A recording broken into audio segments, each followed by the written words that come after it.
Good evening. Where are you today?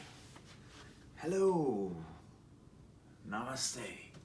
No, Namaskara. This is an incredible oneness in times of hardship, times of terrible prospect. Where have we come after all these years, after all the time that we have spent?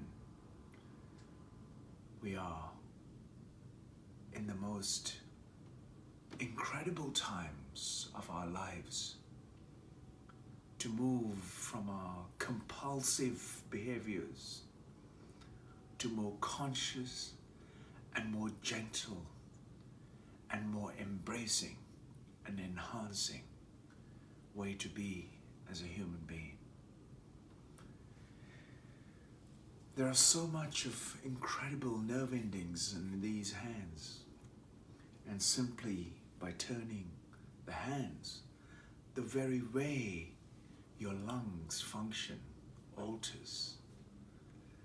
When you turn up, the lower lobe of your lungs expand, and when you turn down, the upper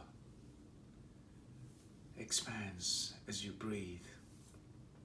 And these gentle and most incredible functions of our health, of our life, goes on every second without we have paid a conscious attention to it. We're worried about markets crashing, people getting isolated and locked down around the planet. Yet, we're not understanding the life process, how incredibly it is in transaction with this entire existence. Every subatomic particle of our body is in constant transaction with everything that goes on. It is not the money that will save you. It is not the best doctor, the best scientist, the best politician, the best food, or the best and the best and the best that's going to save you.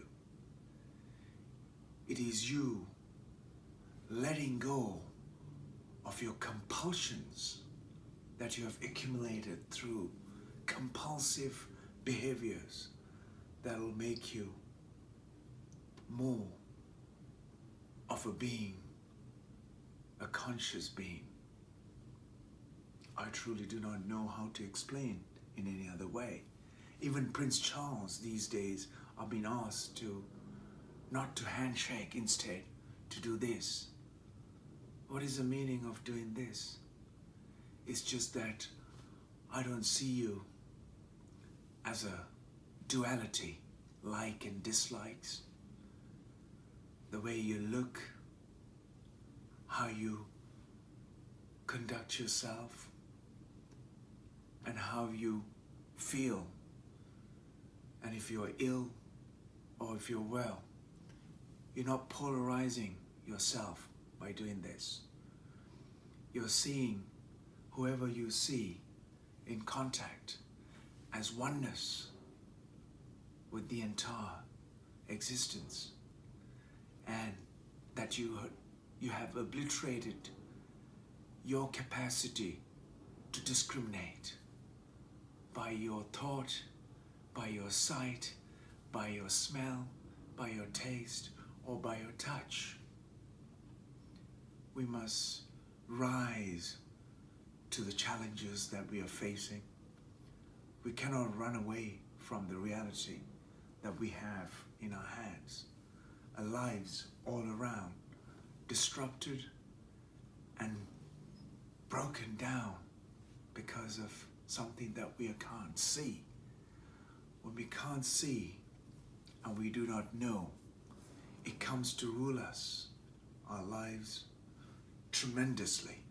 And what is so important is that when we are asked to disengage from our social contact, one is not to see somebody else and discriminate, but to see somebody else and enhance that life so as to enhance this life. And that is the need of our social connections that we have encouraged in our societies, but not to break down and put up barriers. Every social connection is to enhance one life and in transaction to enhance the other, and not to abuse, discriminate, or all of the other ugly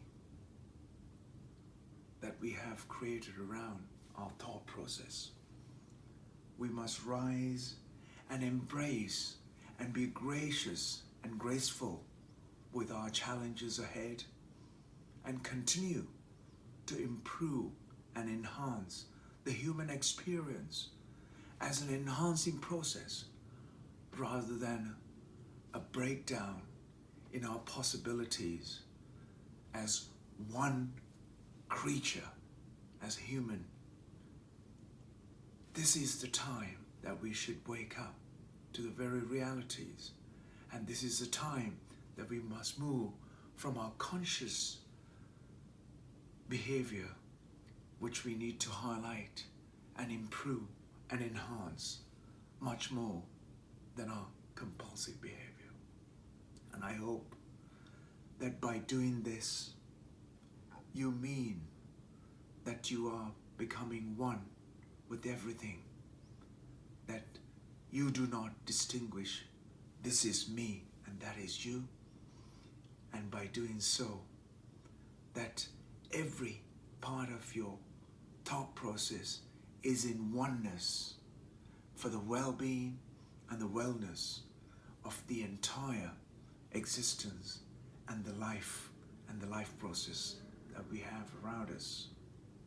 And no one should, at any circumstances, no one should take an advantage of another life, and no one must, and no one should ever sacrifice another life to enhance this one.